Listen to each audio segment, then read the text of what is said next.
Okay. So I definitely see the Maokai here. It's the point and click. Even though Echo is up, it's something that TSM actually talked about. Hanser said we wanted the point and click route from Maokai. The CC was way more important to us. How else do you destroy a Kalista? Point and click on her, you get the CC down. Echo, a little bit easier to peel with the composition that Immortals had already anyway. So this time around, she was on the other foot, and it's going to be Pobelter who actually has the counter pick here. And this is something that we have been seeing quite a bit. Cassiopeia as the counter to Rise, and this is something that Faker played, and we've seen it in Korea. We've seen it quite a bit since that did first come out. It is definitely very, very strong, and it's looking like he's going to go with Exhaust as well, which I think is just going to make that even better. I actually want to see if he swaps that over to Cleanse or something along those lines. But this means that because, like you said, look at the top and jungle. They haven't swapped. Yeah. They might swap it. They might swap it 20 seconds. That's the thing. They go back and forth here. Immortals have actually been flexing things at 20 seconds. We saw it when they had the Lucian top to try and throw them off. But also in this mid lane, that means that Pobelter doesn't get to take TP against double TP from TL. They lost to double TP with a Rise. We'll see what happens. And there goes the Poppy top for Huni. Yeah, so as expected, Poppy going to be in that top lane, and Reignover will be on the Graves, and this is his chance to kind of, put his money where his mouth is. Dardoch is saying this guy can't play carry junglers, and Graves is a true carry jungler. And that's the thing is, when I look at their solo queue, Huni plays tanks all the time. Reignover has a very low Kindred win, right? Lux was good.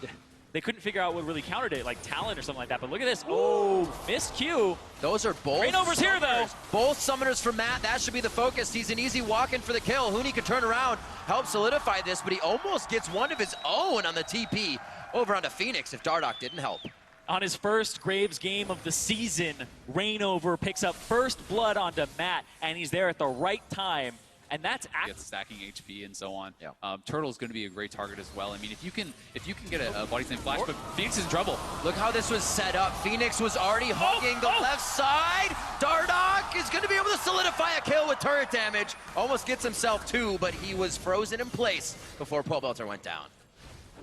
A really nice job there by Dardoch getting the return kill, able to react, not quite in time to keep Phoenix alive. And I mean, had Phoenix lived, that would have been huge for TL, but as we were saying, if Dardoch can ult someone into Phoenix, all while carry in, you definitely can take him out. If that barrel was just a little bit different, it would have been a double kill too. You see here just immediately onto Phoenix, they have nothing left. Boom, Huni hits the wall. If it had actually been angled a little bit different, then it would have been Huni being picked up as well as Pobelter there.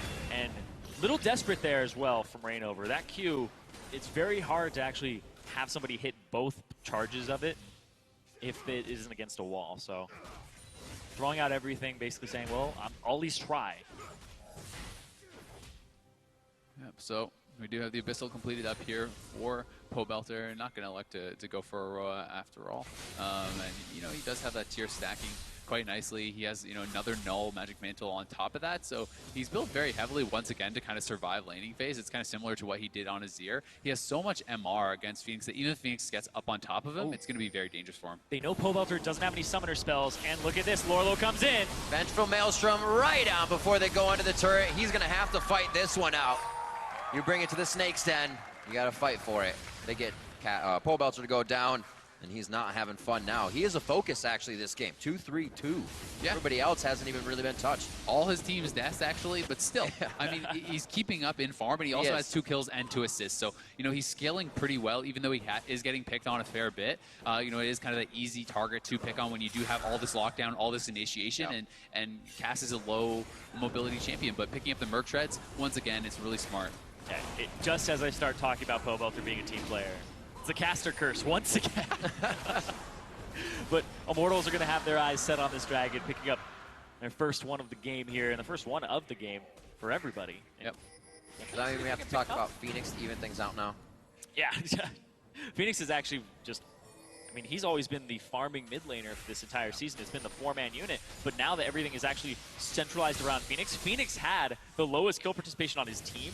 He was one of the lowest kill participation mid laners in the entire league, especially pre-15 minutes. They did nothing with Phoenix during the regular season. And now they're playing through mid lane because they trust this matchup. They trust that, oh, he has so much gank assistance. Well, Cassiopeia versus Rise was a matchup that, Cassiopeia was always very favored in before. Right. So tilting that matchup and making sure that Phoenix has an okay time in it is a good game plan from TL. Yeah, and I mean, I think that as far as Immortals go, though, you know, having the double exhaust, having, you know, a fair bit of CC and lockdown themselves for Rise, who has to get up close and personal, even scaling into the late game, he's still a squishy champion. You get in there, he pops his ultimate, he gets exhausted. You have the knockups from Adrian, from Wild Turtle's ultimate, you have a stun from Cass, you have Huni can knock him up. There's a lot of disruption and a lot of damage that can be thrown on that Rise. So once again, it's going to be tough for Phoenix, but he's having a much better game for himself. He has to have a bigger impact like this, and, you know, TL's keeping it close. And here comes the TP. Double TP was a thing that they brought. I was gonna say, I wonder when those TPs are gonna be put to use. Oh, Here, what an ultimate from Huni. it's Immortals that triggers the TP use. Huni keeps them safe and sound, but they are gonna have to back up with a few of the resources. This means Liquid actually has a good push on the bot lane. That will call a TP in, or a back rather, from Huni. He's not going to TP over. They'll have enough time to save it with Wild Turtle. They're getting cut off right now by Pobelter. And here's the There's TP a from TP. Oh, but they're going to turn onto Turtle. Turtle's too far up, and they're going to TP behind him. It's 14 minutes, so no home guards off of these TPs. It's going to be a slow walk, and Turtle's way too far away from home for that. How is TL going to get out of this, though? It's going to be awkward. Nice body slam. Oh, Piglet. He could get out of this one. He actually puts himself on the top side of the fight. Now it's all faced into the lane. Dardoch goes down. Matt gets there just a second too late to the party. Piglet's trying to chase and help his team now. Phoenix starting to come around the corner, but is it too late? Lorlo fending off 4 members right now as Immortals look to chop down the tree. He's only going to do a little bit more. Maybe get Belter, but they are able to pick it up. So huge for Immortals. A really nice turnaround from TL. A little squad of 3 guys, and here comes that TP from Lorlo. Really nice ult from Dardoch. They're able to cleanly take out Turtle, but you can see there's some moment of hesitation. TL's like, what do we do? Where do we go? There's 4 members of Immortals collapsing, and look at Phoenix. He's still so far away. Matt is still so far away. Yeah. And Piglet actually going over to the left. It split up the fight, and it zones him out. Had he stayed with his tank line, kited down, I think that would have been the correct choice. Because if they were running down to Matt, if Matt could have gotten involved, if Phoenix could have gotten involved, this is a fight that TL could have won. Yeah. Also, if you went down, it's a 2-on-3. You force Reignover to come over the wall. You're away from, I believe, where the exhaust was. Yeah. So, but they just, you know, it's a hard On Phoenix. back and forth from these squads using summoner spells to try and engage, and then the counter engage comes out. It's just everybody's trying to at least get the hook so they can pull in the missing line. Reignover gonna pick up another one, is unstoppable now with his 5th kill, and Immortal's looking for more. Was that just a lack of respect to that? I was looking down at the stats for a second. Reignover still putting pressure on, not a Punish. Oh, backing in a bad spot. There was a ward in the Raptor pit, so Reignover... Guard starts. Teleport plays could be a little stronger now coming from the side of Team Liquid if they choose to do so, but we're still looking for Phoenix this from the side. outer ring of turrets to get dropped. Glacial Fisher and True Shot Barrage cross over each other, and a very deleted Matt goes down. That's going to be Dardoch that follows. They thought they had the upper hand here, but are turned around and flipped upside down in their own head. Piglet got it! Piglet's going to go down the Howling Gale into one windy attack. It blows him right over, and that's going to be Lorlo getting himself out alive. Deja vu for him. Matt. There were no wards down for Lorlo to TP to. No wards in inventory except Phoenix's pink. You need to throw that down now and say TP to this. Lorlo is kind of walking his way here, and then, yeah, Dardoch gets knocked back. He did make contact with the body slam, but it's the interrupt afterwards that stops him from making the combination happen. And Lorlo walks up with ultimate already on because he knows he doesn't have time, and just trying to protect there. Saves a little bit there on Piglet so they can get the counter kill. But at that point, it's like needs them because TL wants to make something happen. This is the 3rd dragon. They don't want to give it. Oh, nice steal. Spiked out by Dardoch. He's waiting for that body slam to get back over the wall. Nice push out on Pobelter, but the team knows collectively. Oh, they stopped him. This is not a fight. Glacial Fisher over to a 3-man ultimate, and they're going to start getting the clean up. Piglet goes down. We just said it was one fight to take the inhibitor, then another one to follow up on the Nexus. Is it all patched up in one? Is this the kid in Caboodle for Immortals? On for Huni. He's in a 2v1. Steadfast presence is down, and there is going to be enough time for Reignover to come over. These guys are just holding hands, taking a nice walk on the beach, and they're ready to bring even more cavalry to the show. On to Matt, and it's going to keep going. And after their performance in the semifinals, Immortals are silencing the haters. Huni on a tank performing immaculately, and Reignover with the cleanup, with the damage-dealing Graves in the jungle. Immortals look like they have adapted to this meta. That is an understatement. Performing. I mean, that 3-man ultimate flash into the. I said the immaculate. That was just godlike. Huni is going off this game.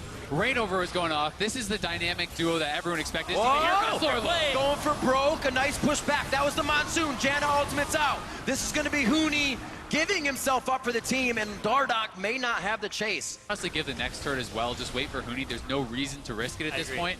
They're enough ahead that they don't need to. But here goes Dardoch. Pobelter! Oh, they What want an ultimate from Cass! Pobelter going in. It's going to happen. That's going to be Turtle on the outside. He rents out too. Turtle go for a triple. That's going to be the Quadra, and it's going to be Lorlo going down. Turtle comes up huge. And Pobelter, what an ultimate. He got the 4-man Cassiopeia ultimate. He says, I'm going to die, but I'm taking you with me. The Pobelter just came up massive, and Wild Turtle makes him pay. That is going to be game number 2. 28 minutes, keeping it on pace. As I said before, they're right onto the Nexus turrets. 2 games in now, Immortals has not shown any stopping in their aggression from early sections of the game onto mid or even late. If we make it to the late game on this series, that's going to be the second Nexus turret going down. Matt doing his damnedest to be unbreakable for the team. The rest of Liquid spawns pouring out their last efforts in game number 2, and Immortals will take down Liquid to make it 2-0. And Immortals are showing so many new things that they are performing incredibly well on.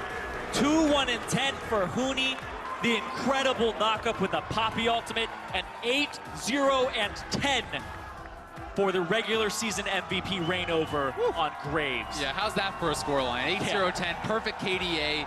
He was involved in everything. He's always in the right place. He's always there at the right time, supporting his teammates, putting out the damage, immaculate positioning, great macro play, securing the objectives for his team. Really hard to fault Reignover for anything that game. And you can see this is the team that went 17-1 in the regular season. This is not the team that got blanked by TSM. And Immortals are up 2-0, and this has to be bittersweet for them. They have to be focusing on this going, great, we adapted. We showed that we can play these things at an enormous level and that they're able to perform.